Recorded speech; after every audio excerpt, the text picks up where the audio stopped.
प्रथम प्रतिक्रिया रिपोर्टा जे चोरी कहते आपण मैंने समस्ते एटा चोरी हवाटा एत सहज नुह कारण साधारणतः मुख्यमंत्री ऑफिस रु कौन कागज पत्र हुए ना रिपोर्टा तो एमती गोटे फाड़ नुह कि नुह पाखापाखि 1500 पेजर रिपोर्ट 2टा वॉल्यूम तेणु चोरी नुह मिसप्लेस हो कि कौटी हजि से अलग कथा कालक्रमे बाहरी पारे तबे सठिक भाव में कहीहबनी जे यहाँ गोटे से किए नहीं चलीगला कार किसी गोटे उद्देश्य थाई कि प्रकृत स्वामीजी स्वामी लक्ष्मणानंद सरस्वती सेतबेलकार जड़े अति उत्कृष्ट सांस्कृतिक कार्यक्रम करने कि अन्य धर्मांतरीकरण को अटकवाई खूब जोर चेष्टा करते आई परिप्रेक्षी से कंधमाल को जाते कारण कंधमाल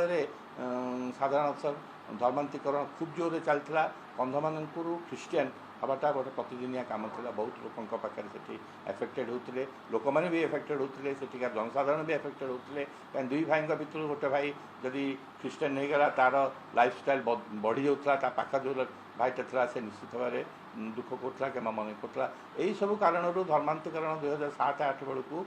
स्वामी लक्ष्मणानंद से गोटे रथयात्रा काढ़ी पुणी सब समधर्म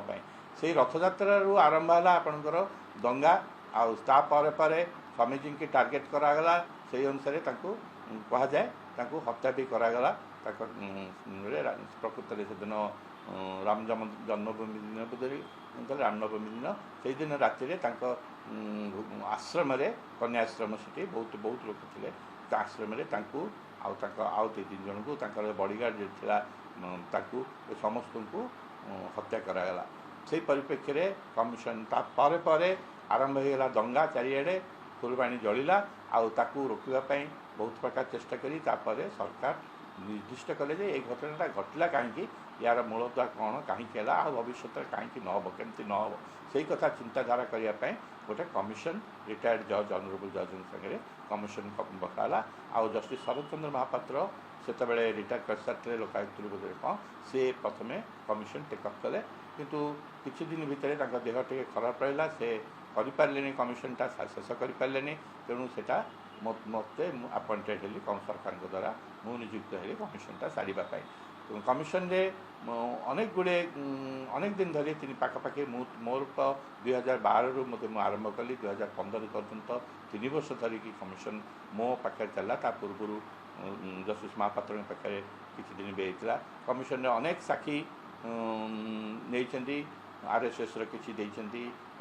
क्रिश्चियन सोसाइटी किसी अन्य संस्था मान विभिन्न दिगरू लोक मैंने आसिकी साक्षी देते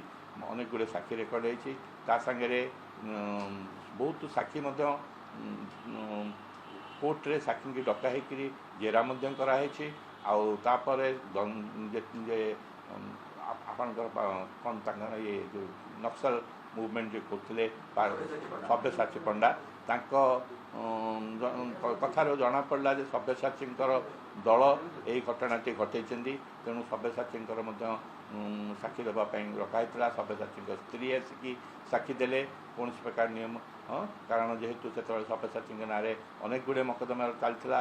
से जेल रे थे आणिकी साक्षी करवा संभव है सरकार द्वारा लॉ एंड ऑर्डर प्रोब्लेम आसो बोली से टिके भाविले कारण से बेलू आप मन थो नयगढ़ जेल रु चोरी होता नक्सल द्वारा तेणु आणिकी साक्षी करवा कमिशन पाखे कोर्ट होते तो हो पाता कमिशन पाखे साक्षी करवा सरकार टी द्विधा प्रकाश कले से स्त्री की डकरा स्त्री आसिक